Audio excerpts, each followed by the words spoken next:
Well, I'm back in Jerusalem after being in Tiberias, broadcasting to you last week.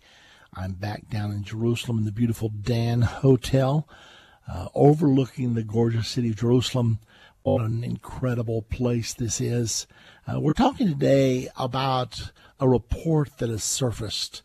Actually, the report came out a little while back, but we never focused on it here at Endtime Ministries. But I felt like you all needed to hear this because it's been revealed that the state of Israel has been subsidizing nonprofit organizations that advocate the building of the third temple on top of Jerusalem's holy site, the Temple Mount. Army Radio actually produced an expose revealing this particular fact. The expose was in August the 4th. But they are talking about the fact that the government is contributing to an organization whose number one focus is the rebuilding of the temple on the Temple Mount. Now, a lot of people would favor this in Israel. However, a lot of people would oppose it because they feel like it would be putting a thumb in the eye of the Muslims that are there. The Muslims have, for a long time now, claimed that Israel is planning on Judaizing the Temple Mount, which is an interesting statement. How do you Judaize Jerusalem? That's like saying you're going to Americanize Washington, D.C. The whole world knows that Jerusalem has always been the capital of the nation of Israel, and the Temple Mount is called the Temple Mount because that's where the temple once stood. But the Muslims are trying to create a new reality. They're trying to say there never was a temple there, and that the area should not, in fact, be the capital of the nation of Israel. So this is what the battle is all about. It's all about Jerusalem. Now, when you realize the Bible specifically prophesies that Jerusalem is going to be the issue over which the Battle of Armageddon is fought, the world's final battle, and you can see it heating up almost by the day right now. About a week ago, matter of fact, I believe it was a week ago today, a bill to put the Temple Mount under a sharing arrangement was brought to the floor of the Israeli Knesset. Immediately, charges and counter charges began to be thrown back and forth between the Jewish Knesset members and the Arab Knesset members. There are Arabs who have been elected. They have a system set up so that minority populations here in Israel can be represented at the Israeli Knesset. So they have several Arab members in the Knesset. And I'm going to read you some of the things that were said, but I want you to hear this for yourself because it's very revealing that perhaps the government is quietly, secretly, behind the scenes, moving toward the time when Israel's third temple will be built. And it's going to happen because the prophecies of the Bible say it's going to happen. There are two specific prophecies in the New Testament that say it's going to happen. In Revelation 11, verse 1 and 2, John was told that a temple would be standing 42 months before the Battle of Armageddon.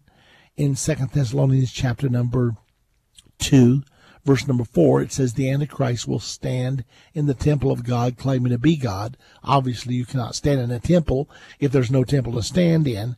And that event happens 3.5 years before the Battle of Armageddon. So the scriptures all agree that this is coming. But listen to this first paragraph of this article. The article is entitled State Funds Group That Advocate Building Third Temple. The state has been subsidizing nonprofit organizations that advocate the building of the third temple atop Jerusalem's holiest site, an Army Radio expose revealed on Sunday. Over the course of the last decade, the education ministry and the culture and sport ministry have transferred between 300,000 new Israeli shekels and 700,000 new Israeli shekels. That would be somewhere between $100,000 and $200,000. This money has been transferred to a non-government organization known as the Temple Institute. Just last year, the group received 282,000 new Israeli shekels from the education ministry, and another 134,000 new Israeli shekels from the culture ministry. This means they received over 400,000 new Israeli shekels, which would mean they received over $100,000 in subsidy just within the last year. So it's obvious that this is an ongoing thing, and it's a rather significant thing. Now, I've been very familiar with the Temple Institute for a long time. I've been there every year for the last 25 years, and I've enjoyed so much going through their museum that they have.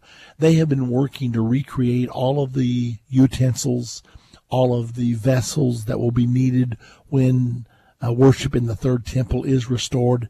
And I've watched them go from just a few pieces to having everything complete now. I think the icing on top of the cake happened in May of this year when I was here. Always they took you through the different instruments, the different vessels. And for several years now, they have had the brazen altar where the sacrifices are to be made. They've had the brazen laver where the priests are to wash before they go into the holy place. They've had the golden candlestick. They've had the table of shewbread. They've had the altar of incense. But there's one more major piece of furniture they have not had, and that's the Ark of the Covenant. Well, when I was here in May, when we reached the end of our tour, the guide that was leading us through the Temple Institute stepped over to some curtains, pulled the drawstrings, and there was the brand new Ark of the Covenant that's just been built. Now, previously, several years ago, one of our guides said, we may build an Ark of the Covenant until we can find and get the original one. Well, they now have done that. So they have all the furniture, including the Ark of the Covenant. And I said to the guide, I said, now, I'd like to know, you're preparing to build the third temple. Do you have the architectural drawings? She said, yes, we have them. I said, they're totally completed. She said, they're totally completed. So right now, the Temple Institute is simply waiting for the political situation to create the ability for them to go forward. Now, remember what I'm saying. The Bible says that a temple is going to be standing on the Temple Mount. A temple will be built and apparently completed by 42 months or 3.5 years before the Battle of Armageddon. Now, John Kerry is negotiating a peace deal right now that he hopes to have completed by April the 29th of 2014. This peace deal is the confirmation of the covenant that will mark the beginning of the final 7 years to Armageddon. Now, what does that mean? Well, if the final 7 years to Armageddon begins, then the temple will have to be built during that first 3.5 year period. Ladies and gentlemen, things are getting ready to get very, very interesting. Now, we don't have a guarantee that John Kerry's negotiations are going to succeed, but there are reasons to believe that they will, in fact, succeed.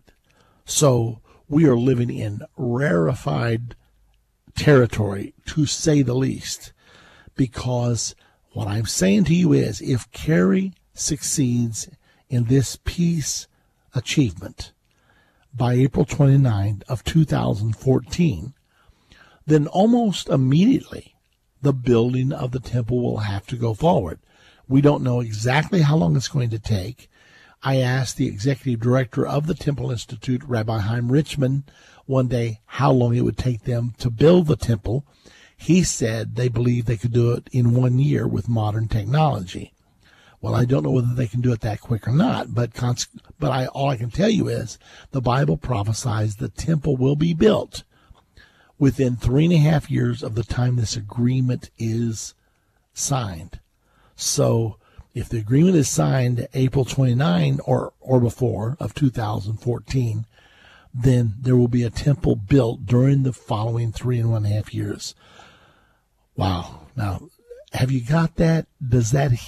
We're talking about There have been 2 Israeli temples since the beginning of time. The first one was built by Solomon and completed in 968 BC. It stood until 586 BC, when it was destroyed by Nebuchadnezzar and the Babylonians.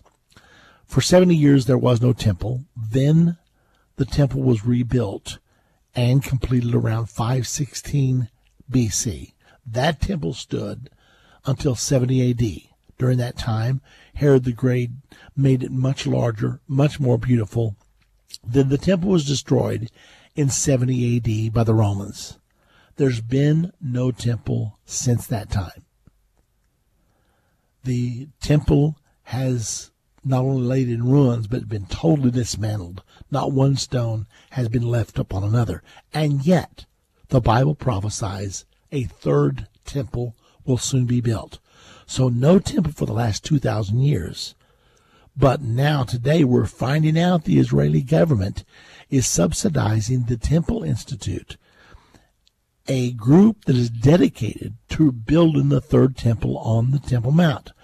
The founder and the leader of the Temple Mount, of the Temple Institute, is Mr. Israel Ariel. He was one of the paratroopers that dropped onto the Temple Mount on June the 7th of 1967 and captured the Temple Mount, bringing it back to Israel for the first time in 2,000 years. He's now started the Temple Institute, which is an ongoing institution of 25 to 30 years now. Let me give you a little bit more of this article. The Institute is dedicated to every aspect of the biblical commandment to build the holy temple of God on Mount Moriah in Jerusalem. The group's website reads, "Our short-term goal is to rekindle the flame of the Holy Temple in the hearts of mankind through education. Our long-term goal is to do all in our limited power to bring about the building of the Holy Temple in our time. So that's the stated goal on the website of the Temple Institute, and it's now revealed that the Israeli government has been subsidizing the Temple Institute financially. Furthermore, there was a law discussed 1 week ago to put the Temple Mount under a sharing arrangement. Things are heating up.